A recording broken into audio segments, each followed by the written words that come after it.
तो स्वागत है आप सभी का फिर से एक नए चैप्टर में। तो आप सभी कैसे हो और धन्यवाद भाई मुझे सपोर्ट करने के लिए। और भाई मैं चाहता हूँ कि भाई अगर आपने आगे के चैप्टर नहीं देखे तो वो जाके देखो।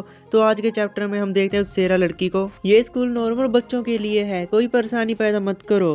तभी दूसरा लड़का कहता है तुम्हारे पास कुछ नहीं है। तभी पहला लड़का कहता है रुको, तो तुम स्कूल से जुड़े एक मार्शल आर्ट संप्रदाय से हो, क्या आप मास्टर सेरा कांग हैं? हाजी अपने मन में सोचता है क्या सेक्ट मास्टर, आखिर ये लोग किस बारे में बात कर रहे हैं? तभी वो सेरा लड़की बोलती है तो तुम मेरे बारे जानते हो, तो मुझे लगता है कि मुझे तुम्हें कुछ बताने की जरूरत नहीं है। चलो मेरे साथ कहीं प्राइवेट जगह पर इस बारे में बात करते हैं। सभी लोग बहुत हैरान होते हैं। तभी एक लड़का आता है, अपनी जेब से कुछ निकालता है और उस लड़की के ऊपर अटैक कर देता है। सेरा बोलती है तुम हरामी बच्चों।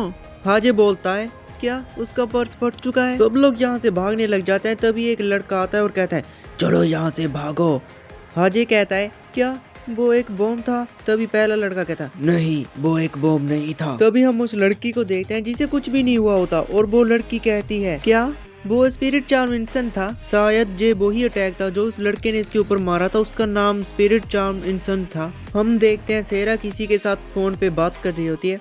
हाँ ये मैं ही हूँ, जिन घुसपैठियों के बारे में मैंने बताया था उन्होंने फर्स्ट ईयर स्टूडेंट हाजे कांग को पकड़ लिया है और भाग गए हैं। हाँ उन्होंने एक छुपे हुए वेपन का इस्तेमाल किया जिसमें स्पिरिट चार्म इंसेंट है। मुझे इस बारे में बुरा महसूस हो रहा है। हाँ ठीक है। फोन वाला बंदा कहता है तुम सभी को इकट्ठा करो और उन्हें स्कूल के अंदर और बाहर ढूंढो। सीन शिफ्ट होता है और हम देखते हैं उसी लड़के को। वो कहता है वो मुझे विश्वास नहीं हो रहा कि अभी हम सेरा कांग से मिल गए। दूसरा लड़का कहता है अभी अभी क्या हुआ? हमने उस पर एक छुपा हुआ हथियार इस्तेमाल किया। तभी पहला लड़का बोलता है हाँ मुझे नहीं पता, चलो पता करे कि हमें क्या जानना है और यहाँ से निकले।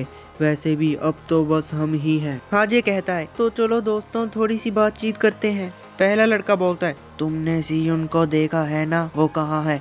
और गाइस मैं सॉरी मांगता हूँ कि मैंने पहले इसका नाम सी लिन कह दिया था और इसका नाम सियुन है, तो इस मिस्टेक के लिए सॉरी। हाजे कहता है तुम क्यों जानना चाहते हो?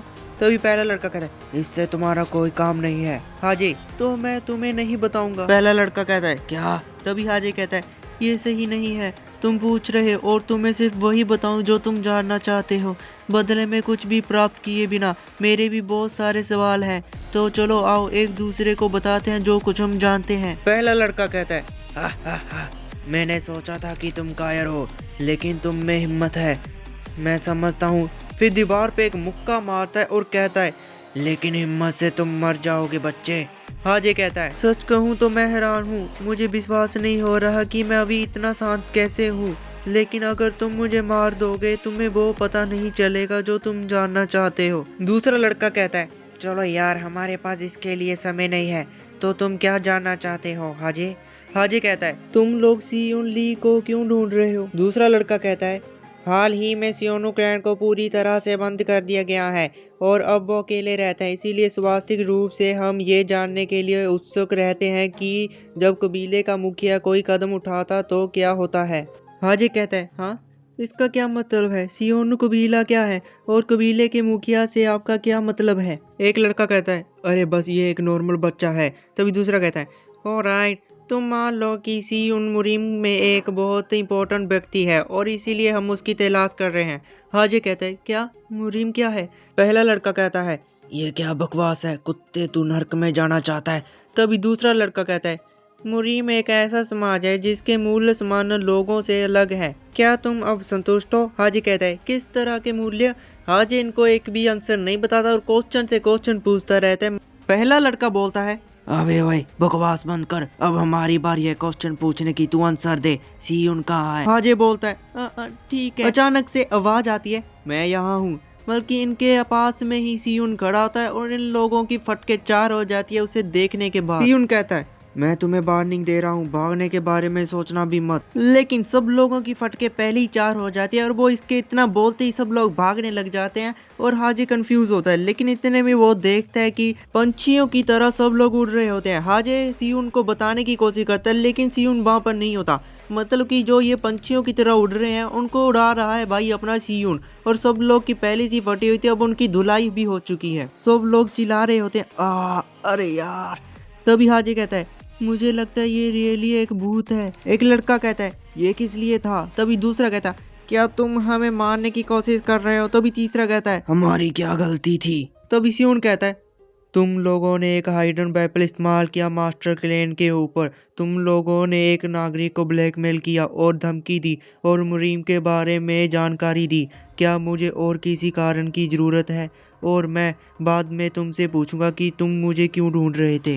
हाजे कहता है मैं पीए स्टोरेज के पास हूँ, यहाँ आ सकते हो। सियोन कहता है चलो मेरे साथ। हाजे कहता है क्या, लेकिन उनका क्या।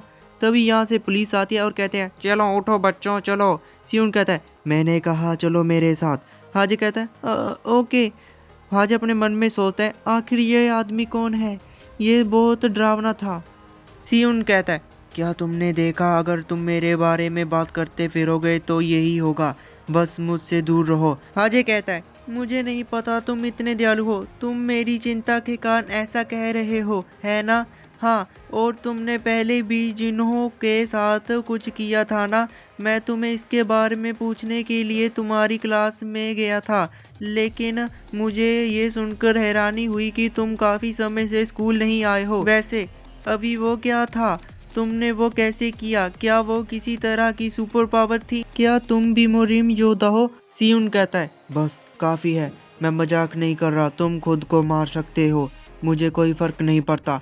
हाजे कहता है क्या तुमने मेरी जान बचाई है आज, मैं अभी वैसे भी उधार के समय पर जी रहा हूँ। सियोन कहता है क्या तुम सुन रहे हो। हाजे बोलता रहता है मैं पहले बिल्कुल दुखी था, मुझे लगता था कि दुनिया में हर कोई मेरा मजाक उड़ाता है और मुझसे नफरत करता है, इसीलिए मैं बहुत उदास था, इसीलिए मैं छत पर चला गया। लेकिन जब मैं मरने से जागता हूँ, दुनिया पहले से बिल्कुल अलग दिख रही थी।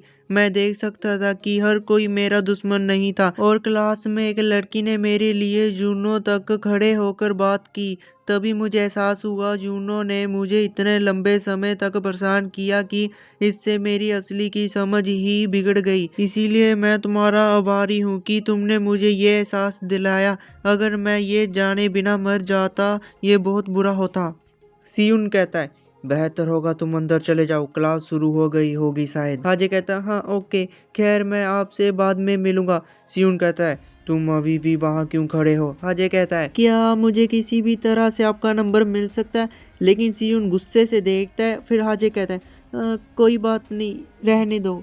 फिर हाजे कुछ समय बाद कहते हैं चिंता मत करो, आज जो हुआ उसके बारे में मैं किसी को नहीं बताऊंगा। सेरा आती है और कहती है इसको देखते हुए हाजे काफी खुश नजर आ रहा है।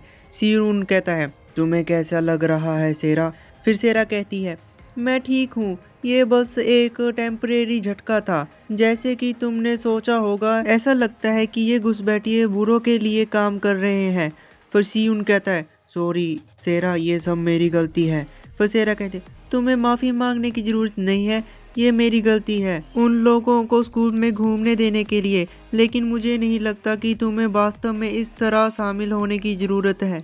सियोन कहता है क्या तुम्हें इस बात से परेशानी है कि मैंने उस बच्चे की मदद की। सेरा कहती है मुझे पता है तुम्हें कैसा महसूस करते हो, जो बात मुझे सचमुच परेशान कर रही है वो ये है कि सीन शिफ्ट होता है और हम देखते हैं गाड़ी को, जिस गाड़ी से एक निकलता है बूढ़ा और कहता है तो आज मैं गुप्त रूप से डॉक्टर डेमन हेड से मिल रहा हूँ। तो यहीं पर अपना चैप्टर हो जाता है खत्म। तो आगे के चैप्टर के लिए मेरे चैनल को सब्सक्राइब करो, अगर आपने पहले के चैप्टर नहीं देखे तो जाके देखो। मिलते हैं हम अगली वीडियो में, तब तक के लिए गुड बाय।